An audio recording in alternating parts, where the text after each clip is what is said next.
Thank you so much, everyone, for being here tonight. Welcome to the virtual open house for the Santa Cruz County Regional Transportation Commission's Highway 1, State Park Drive to Freedom Boulevard, Auxiliary Lanes, Bus on Shoulder, and Coastal Rail Trail Segment 12 project. My name is Elise Brockett with AIM Consulting. I'm part of the public outreach team for this project. So now I'm going to introduce some members of the project team, and these are also going to be our speakers, presenters for tonight. We have Sarah Christensen, who is a senior transportation engineer at Santa Cruz County Regional Transportation Commission. She's also the project delivery manager. Also presenting tonight, we have Zach Zaviglia, who is with Mark Thomas, principal and CEO at Mark Thomas, and he's the consultant project manager. And then again, my name is Elise Brockett. I'm with AIM Consulting, and we're part of the outreach team for this project. My name's Sarah Christensen with the RTC, and today we're here to talk about the Phase 3 project. As you can see on our map showing 3 projects along Highway 1. This is the third and final project to complete the 7.5-mile auxiliary lane and bus on shoulder facility on Highway 1. So just a little bit of background about the program. The Phase 1 project just began construction.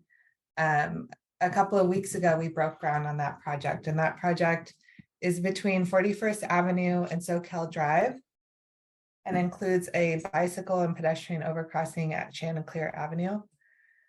The Phase 2 project, we just opened bids last week and will be beginning construction later this year on the Phase 2 project, which is about 3 miles long and will continue south between the Bay Porter interchange and the State Park Drive interchange, about 3 additional miles of auxiliary lanes and bus on shoulder facility in both directions of Highway 1.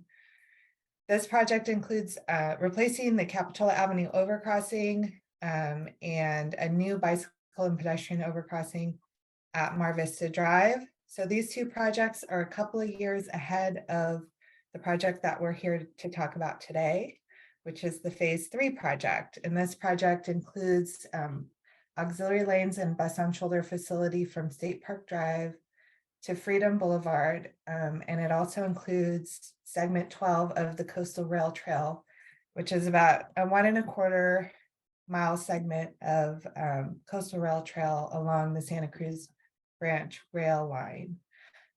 We're in the environmental phase now, and if all goes well, pending availability of funding, scheduled to finish design and start construction in 2025 timeframe.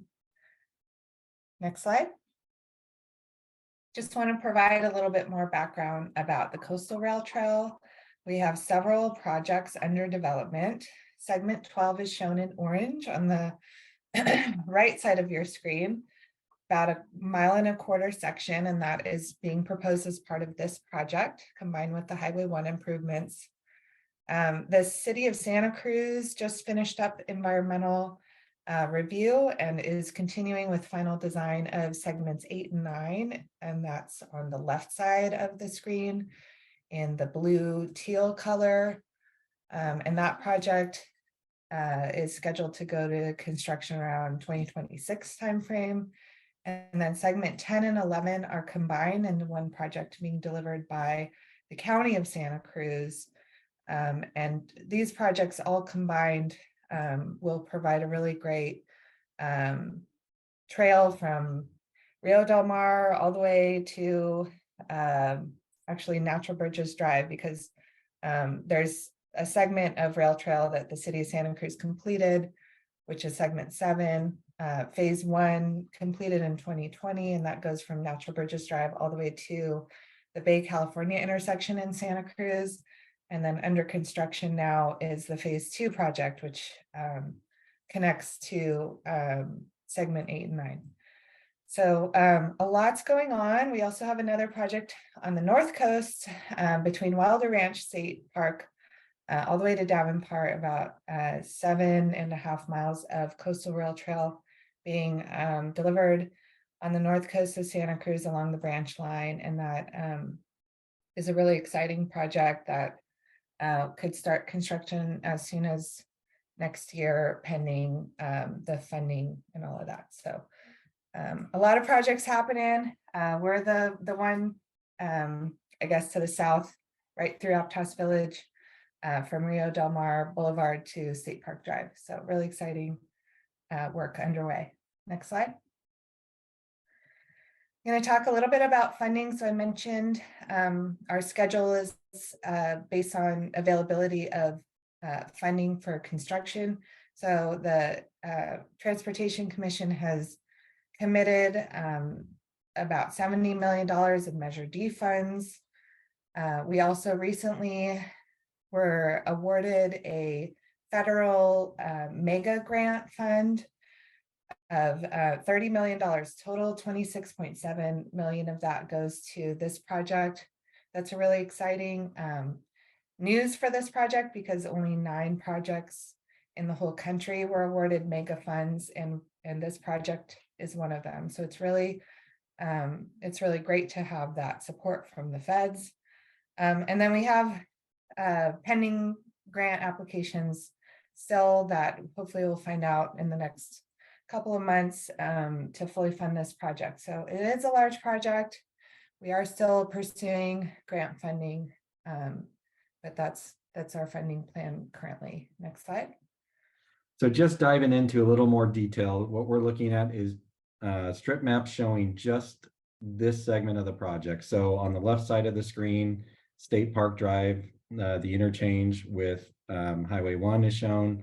And then as we continue right, that is heading in the southbound direction down towards the Freedom Boulevard interchange.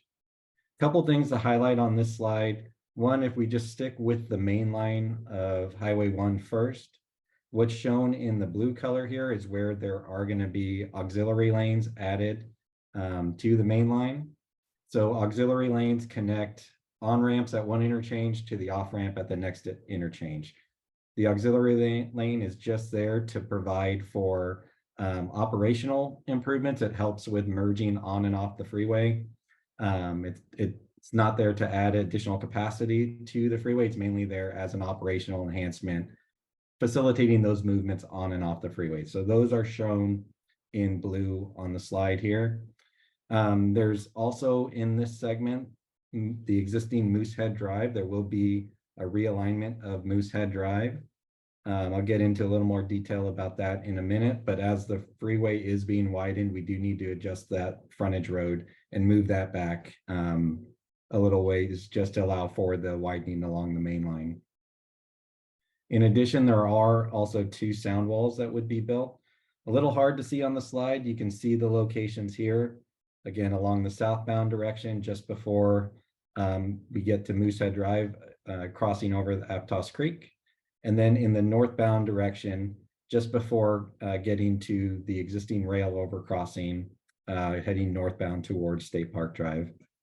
Also wanted to highlight what's shown in orange here is segment 12 of the Coastal Rail Trail that Sarah mentioned. Everything that's shown in orange is improvements that are built at grade. So these are widening built on existing embankments that are there. What is shown in purple are all of the structures that are needed to be constructed with the segment 12 of the rail trail. So we have an overcrossing of Highway 1. We go over Aptos Creek with another structure.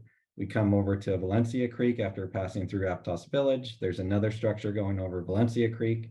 And then lastly, crossing over the main line before continuing south to Sumner Avenue and the connection to Rio Del Mar.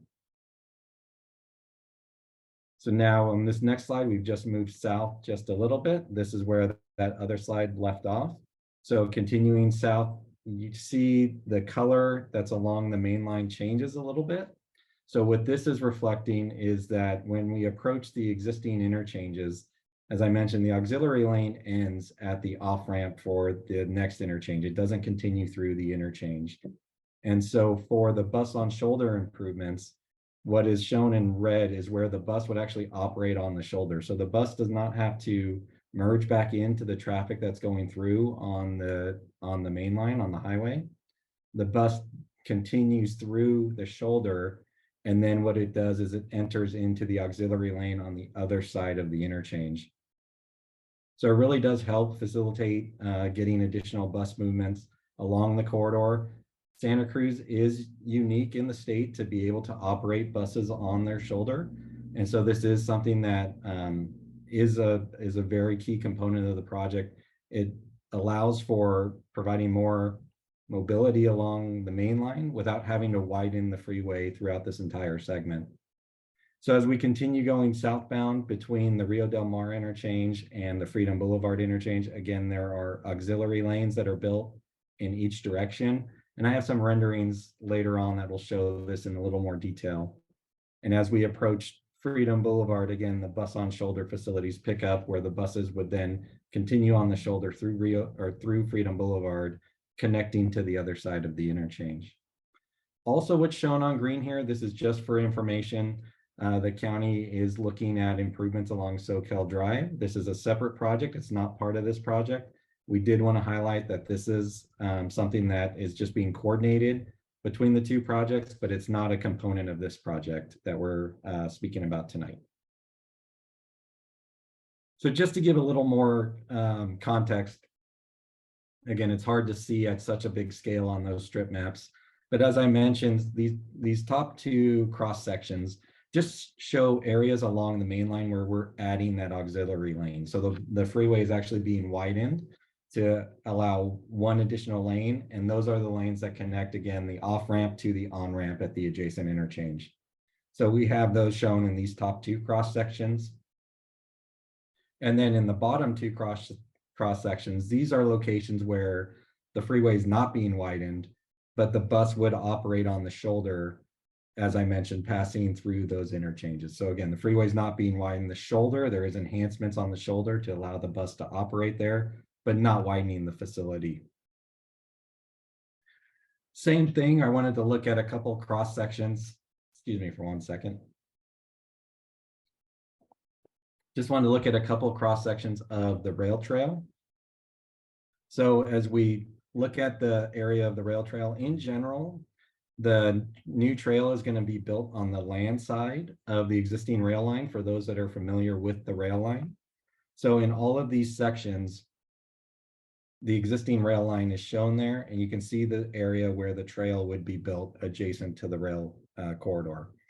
So the topography adjacent to the existing rail line, there is a lot of grade through the area. So we're showing various retaining walls throughout the corridor that would need to be built. And then there are some segments where the trail would be more or less at grade with the adjacent either frontage roads or adjacent properties. So again, just various cross sections showing what that would look like. So this next segment of the presentation, as I mentioned, we had a couple renderings that were done because these are really helpful to depict the improvements that are going to be constructed. It's really hard and sometimes to read those exhibits that are at such a large scale. So for this rendering, we are looking northbound. So this is what the existing corridor looks like. Again, we're looking northbound. The existing Aptos Creek structure overcrossing is just off here in the distance. This is what the facility currently looks like. And then with the proposed improvements, you can see that the auxiliary lanes are being added in either direction. So in some locations, we are needing to construct various retaining walls on the outside of the facility. The overall intent with this design was to preserve as much of the vegetation as possible along the outside of the freeway. So we did work really closely with Caltrans to identify design solutions that would preserve as much of the vegetation as possible with the widening that's proposed. So this next rendering, we just moved south just a little bit. So now we are looking at the existing rail overcrossing as you're heading in the northbound direction, again, towards State Park Drive, which is off in the distance. So this is what the existing corridor looks like today. And then with the proposed improvements, again, the facility is being widened because we're adding that auxiliary lane through this section. And also what's highlighted in this rendering too is the new pedestrian crossing over Highway 1, and that would be built for the rail trail for segment 12. We moving south just a little bit further. So now we're looking northbound at the Freedom Boulevard interchange. So this is what the facility looks like today. And what we wanted to highlight is this is one of the areas where the auxiliary lane is not being constructed, but there is shoulder work that's being proposed and that would be constructed to allow the bus to operate on the shoulder. So just for clarity, we are just showing the improvements here. I just want to highlight that the bus would only operate on the shoulder during those peak congested periods. So normally when you would see this bus running on the shoulder, it would be because the main line is very congested. Otherwise, the bus would not run on the shoulder, it would just be running in the adjacent travel lanes. And then just a quick overview, again, that Santa Cruz is unique. Santa Cruz does have authorization to operate buses on the shoulder of the freeway. It's the only jurisdiction in the state that has that authorization to do so. And so it does provide for a unique solution that other agencies do not get to take and utilize for their projects. But in general, like I mentioned, in between the interchanges, the bus would operate in the auxiliary lane and then only operate on the shoulder as it's crossing through those interchanges. And then it would connect back to the auxiliary lane on the other side of the interchange. So I wanted to talk a little bit more about segment 12 of the Coastal Rail Trail. I mentioned there are a number of structures that need to be built. And this is because it crosses over Highway 1 twice, and then it crosses over 2 creeks. So this is a very complex section of the rail trail to construct. In general, the pedestrian and trail overcrossings would be proposed. They would look something like this. This is just a rendering of what the structure would look like. We're going to go through a full aesthetic design process afterwards so that the community can all have input on what the final design would look like. But it would be a concrete structure, be very similar to what is going to be constructed at Chanticleer and at Mar Vista. So we want to provide consistency along the corridor, but then allow for unique aspects for each individual community as well. And then as we cross over the 2 creeks at Aptos Creek and Valencia Creek, the existing rail structures would remain, and then the new pedestrian and trail bridges would be built adjacent to the rail line. Currently, it's being proposed as 16 feet wide for that new crossing, and that would be at both locations, both crossing over Aptos Creek and Valencia Creek. And that also includes crossing over Soquel Drive as well. And then lastly, as the trail continues through Aptos Village, again, the existing rail line is here. The proposed trail would be constructed on the inland side of the rail line. And you can see that rendering here. Intersections would be designed and treated with high visibility crosswalks, really to enhance that crossing and provide for as much safety as possible for those crossing locations at each one of those intersections. So we are here to talk about the environmental document as well. What we wanted to highlight is just where are we in the process. So the environmental review for this project started back in the fall of 2020 with the notice of preparation that was issued. There was a public scoping meeting where we did get comments from the community for what we need to consider as we go through the environmental review process.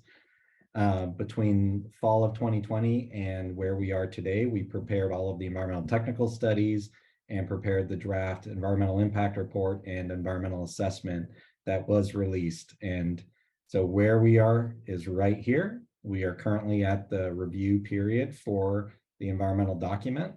So the process is that any comments that come in would be reviewed, they would be considered. We go through a process after closing the public comment period, and we would respond to those comments and prepare what's referred to as a final environmental impact report and environmental assessment that would then be certified by Caltrans and the RTC for the project approval. So that's the process that we're going through. the intent is to get the final environmental document approved by this summer 2023, so a few months from now. Just a quick overview of what is the purpose of the environmental impact report. So there are both state and federal regulations that require the public disclosure of physical impacts to the environment and effects of the project. So along with that, there's also the identification of any feasible mitigation for significant impacts, an assessment of cumulative and growth-inducing impacts of the project, and then also providing an opportunity for the community, the public, and agencies to participate in the decision-making process for this project.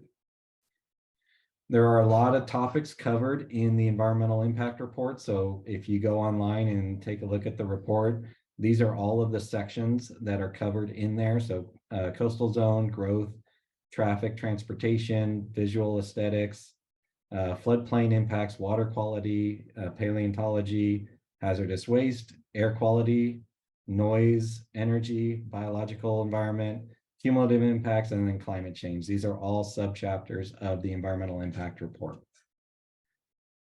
As you're reviewing the environmental impact report, so the areas that had either no impacts or less than significant impacts were associated with land use, coastal zone, parks and recreation, growth, community character, real property acquisition, environmental justice, utilities, transportation and traffic, floodplain, water quality, hazardous materials, air quality, noise, energy, plant species, wildlife, and climate change. So a lot of the project, again, we did put a lot of effort into minimizing impacts that the project causes to the environment.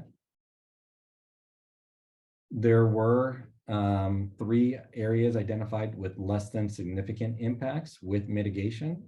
The first one being cultural resources, and the mitigation is avoidance and minimization measures for unanticipated discovery. So during construction, if something is uncovered, then there's a process identified for how those artifacts are treated.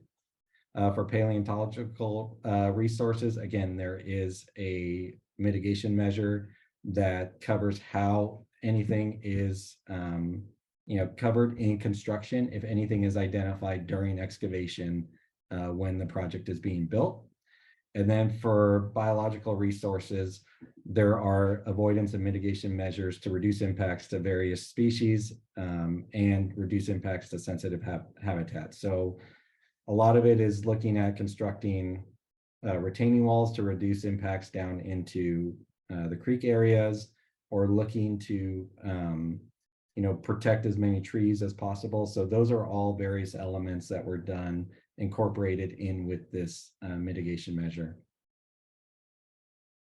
There was one significant and unavoidable impacts. So even with all of the effort put into preserving the vegetation along the corridor, there was a significant unavoidable impact identified for visual and aesthetics.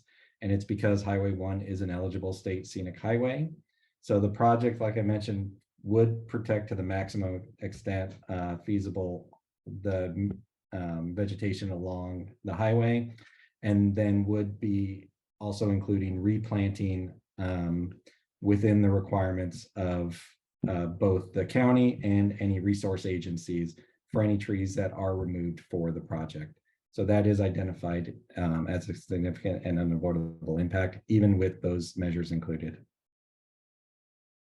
Next steps. So the public comment period is open until 5 p.m. on June 2nd.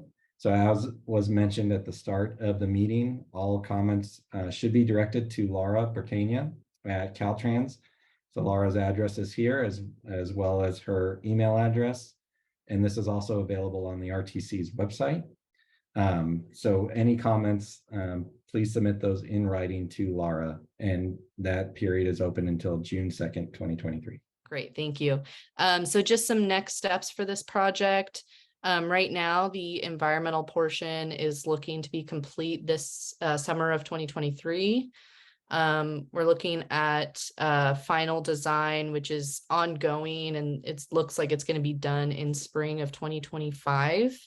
And then construction right now, the estimate is to begin in summer of 2025 as well. And it would go through 2028. And again, if you'd like to submit comments, those have to be done by June 2nd. The project webpage is also on the screen. We have a short link for it, but it's bit.ly/state park-freedom boulevard.